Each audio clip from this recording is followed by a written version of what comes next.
قرآنی قاعدے میں ہم پڑھ رہے تھے حلق کے حصے، حروف حلقی حلق سے ادا ہونے والے حروف کو کہتے ہیں۔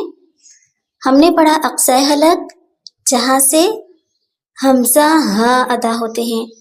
پھر ہم نے پڑھا وسطی حلق، گلے کا درمیانی حصہ عین ہا وہاں سے ادا ہوتے ہیں۔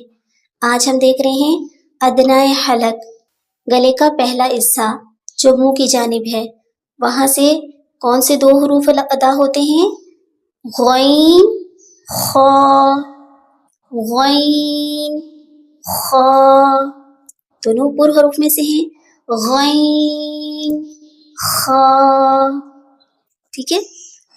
کہاں سے نکلتے ہیں؟ مخرج کیا ہے غین اور خا کا؟ ادنی حلق، گلے کا پہلا حصہ جو منہ کی جانب ہے، غین خا، ٹھیک ہو گیا۔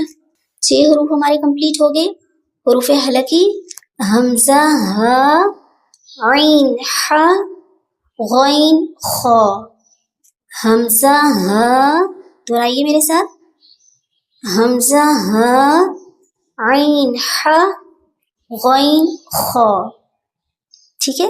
آج کا لیسن یہاں کمپلیٹ ہوتا ہے۔ جزاکم اللہ خیر، اپنا بہت